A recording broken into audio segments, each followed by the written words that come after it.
Civil for all में आप सभी का स्वागत है। आज हम टाइप्स ऑफ फिल्टर्स को देखेंगे और उसमें स्लो सेंड फिल्टर्स को डिटेल में बताएंगे। तो अगर आपको ये वीडियो अच्छा लगे तो लाइक, शेयर, कमेंट, सब्सक्राइब जरूर कीजिएगा और बेल आइकन को दबाना मत भूलिएगा, जिससे आपको भी अपडेट मिस ना हो। तो सबसे पहले हमने अभी तक screening, aeration, coagulation, flocculation, sedimentation, ये सब हमने आपको बता दिया है। उसका लिंक मैं डिस्क्रिप्शन में दे दूंगा और उसका फर्स्ट फिल्टर हाउस में भी हमने इसका लिंक दिया है। और फर्स्ट पार्ट में हमने फिल्टर हाउस का फिल्ट्रेशन का कंस्ट्रक्शन देखा था। आज हम देखेंगे कि कौन कौन से टाइप्स के फिल्टर्स होते हैं और इसमें हम स्लो सेंड फिल्टर्स को डिटेल में डिस्कस करेंगे। तो ये आपने देखा है कि ये सब फिल्टर हाउस के अंदर होता है। तो चलिए देखते हैं कि किस किस टाइप्स के फिल्ट्रेशन होता है। तो फिल्ट्रेशन दो तरह के होता है, ग्रेविटी फिल्टर और प्रेशर फिल्टर। ग्रेविटी फिल्टर यानी जो अपने वेट या हेड यानी हाइट के अकॉर्डिंग अपना पानी खुद एनर्जी डेवलप करे, जिससे वो फिल्ट्रेट हो सके अपने मीडिया के द्वारा। और प्रेशर फिल्टर वो फिल्टर जिसमें हम अपनी एनर्जी उसे दे, जिसके थ्रू पानी को वो फिल्टर करे वो अपने मीडिया से। तो ग्रेविटी फिल्टर भी दो टाइप्स का होता है, फर्स्ट स्लो सेंड फिल्टर और दूसरा रैपिड सेंड फिल्टर। आज हम स्लो सेंड फिल्टर्स को देखेंगे।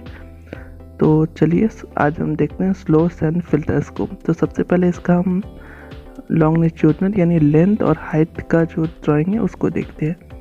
इसमें अब जो रेड कलर से एरो दिख रहे हैं वो वाटर है, किस तरह वो इंटर कर रहा है। तो हम इसमें आप इन रॉ वाटर को भी फिल्टर कर सकते हैं या प्लेन सेडिमेंटेशन के पानी को भी फिल कर सकते हैं। तो इसमें आपने देखा कि पानी फिल हुआ और हमने एक हेड यानी हाइट प्रोवाइड किया है, क्योंकि इसको अपना एनर्जी खुद डेवलप करना पड़ेगा। तो ये अपना हाइट से ये सैंड हमने फिल्टर प्रोवाइड की है और ये सैंड फिल्टर से होते हुए नीचे ग्रेवल है और ग्रेवल मीडिया से होते हुए ये परपोरेशन यानी एक तरह का जो पाइप का जाल बिछा होता है उसके थ्रू एक सेंट्रल ड्रेन में जाता है और सेंट्रल ड्रेन से होते हुए वो एडजस्टमेंट टेलीस्कोपिक ट्यूब्स के द्वारा बाहर यानी आपका सम्प में आ जाता है। तो ये एक बेसिक था किस तरह का आपका फिल्टर मीडिया दिखता है और वर्क करता है। ये नीचे आप देख सकते हैं इसका कंक्रीट बेस लगा हुआ है और आपका ग्रेवल लेयर इसलिए प्रोवाइड किया जाता है ताकि जो आपका ये बिछा हुआ है पाइपों का जाल, जिसे हम परपोरेशन बोलते हैं, उसमें आपका सैंड आकर उसे चौक यानी ब्लॉक ना करे। तो ये ड्रेन पाइपों का जाल कैसा दिखता है उसको देखते हैं। तो ये जो पाइपों का ड्रेन था ये हमने उसका व्यू देखा है। तो इसमें जो होल रहता है उसे हम परफोरेशन बोलते हैं और ये आप रेड कलर से मैंने आपको शो किया है। तो इन होल्स के द्वारा पानी अंदर आता है और उन पाइपों के थ्रू ये सेंट्रल ड्रेन में चला जाता है। ये सेंट्रल पाइप में यानी सेंट्रल मॉडिफाइड पाइप में आ जाता है और फिर इसके थ्रू ये अपना जो भी आपका क्लियर वाटर सम्प के अंदर चला जाता है। तो ये आपको मैं दिखाता हूँ कि जो अपने कंस्ट्रक्शन वीडियो यानी फर्स्ट पार्ट देखा था उसमें हम लोगों ने कहाँ पर इसका कंस्ट्रक्शन किया था, जिससे आप ज़्यादा रिलेट कर सके। तो ये हमने देखा था इसका कंस्ट्रक्शन, ये फिल्टर हाउस का है। देखिए एक तरफ ये ढलाई हो चुका है, दूसरी तरफ नहीं। तो हम एक बेड को आपको दिखाते हैं। तो ये बीच का है वो सेंट्रल ड्रेन है और जो मैंने आपको रेड कलर से किया है वो लेटरल पाइप है और उसमें ऑरेंज का जो आप बूंद बूंद करके देख रहे हैं वो परफोरेशन है। तो इसके थ्रू इस तरह से ये आपने जो मैंने अभी भी आपको दिखाया था वो वर्क करता है। तो आप इसे रिलेट कर सके प्रैक्टिकली, इसलिए मैंने आपको ये दिखाया है। यहाँ पर दो फिल्टर बेड है तो मैंने आपको एक ब्लू कलर का बाउंड्री करके दिखाया है। तो आई होप ये चीज़ आप समझ पा रहे होंगे। लेकिन ये अगर पूरा स्ट्रेट रहेगा तो सेंट्रल ड्रेन है उसके अंदर पानी आसानी से नहीं आ पाएगा, क्योंकि बहुत छोटे छोटे होल होते हैं।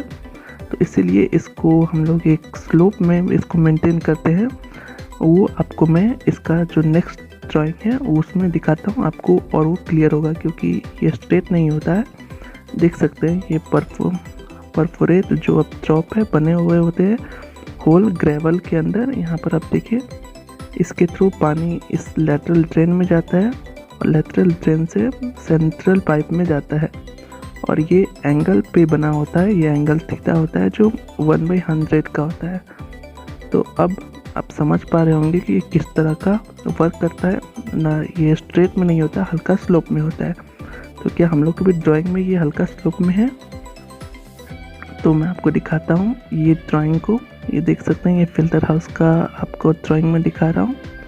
ये 3.30 MLD पुराना चाईबासा का ड्राइंग है।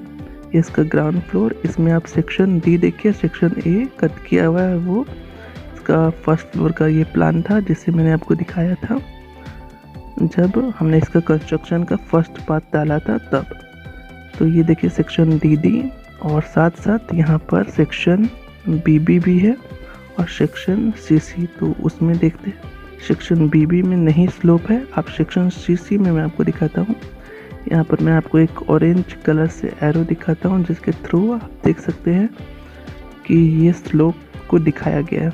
यहाँ पर आप 2 लेवल देख सकते हैं और 0.40 प्लस में और उसका नीचे वाला 0.15।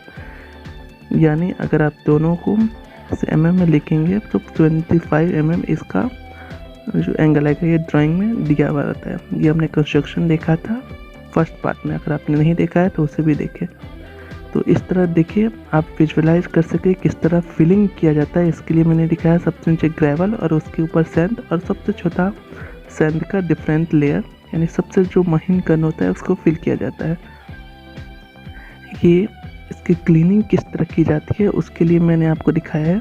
तो जो सबसे नीचे ब्राउन कलर का मैंने बराबर बनाया है वो एग्रीगेट है और जो ब्लू कलर का है वो सैंड है। आप विजुअलाइज करो। और जो मैंने आपको रेड कलर का डॉट दिखाया है क्योंकि ये बहुत ही महीन कण इसमें फिल किया जाता है स्लो सैंड फिल्टर में, इसलिए उसको सबसे पहले 1 से 3 सेंटीमीटर इन रैक्स की हेल्प से 1 से लेकर 3 महीने के अंदर इसे क्लीन किया जाता है और फिर इसको वापस बैक वॉशिंग किया जाता है। इसकी जो मैक्सिमम बैक्टीरिया होते हैं क्योंकि ऊपर ही रहते हैं, इसलिए सिर्फ ऊपर के सैंड क्लीनिंग करने से इस तरह के रैक्स की मदद से ये पूरी क्लीन हो जाते हैं।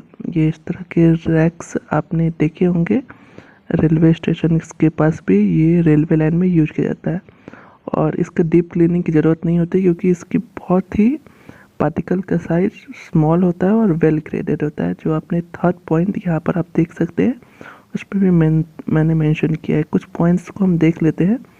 इसका इनिशियल कॉस्ट हाई होता है लेकिन ऑपरेशन कॉस्ट लो होता है क्योंकि हमने फर्स्ट में ही सबसे बहुत स्मॉल इसको बनाने में हमें लार्ज एरिया लगता है। तो हम इनिशियल कॉस्ट हाई होता है लेकिन इसको मेंटेनेंस करना आसान नहीं होता है क्योंकि इसमें हम बहुत कम मैकेनिकल और डिप्रेशन कॉस्ट होता है क्योंकि मैकेनिकल चीज़ें हम इसमें कम इस्तेमाल करते हैं और इसका एफिशिएंसी इसी कारण हाई होता है क्योंकि इसमें रिमूवल ये बहुत अच्छा करता है। और साथ साथ इसमें जो हम रिफिलिंग करते हैं सैंड का 10 सेंटीमीटर करते हैं। जब ये 10 सेंटीमीटर को हम जब भी हम क्लीनिंग करते हैं तो ये हटाने के बाद इसमें बैक्टीरियल एफिशिएंसी को हम बैक्टीरिया को लगभग 98 से 99% तक रिमूव कर देते हैं। इसलिए इसमें पोस्ट ट्रीटमेंट करने की ज़रूरत नहीं होता। ये फ्लेक्सिबल नहीं होता है क्योंकि हम इसको बड़ा नहीं कर सकते हैं बाद में। और इसमें जो पानी लगता है क्लीनिंग के लिए 0.2 से 0.6 टोटल जितना हमने फिल्टर किया है। तो इतना ही इस वीडियो में। उम्मीद है आपको ये वीडियो अच्छा लगा। अच्छा लगे तो लाइक शेयर कमेंट कीजिएगा। Thanks for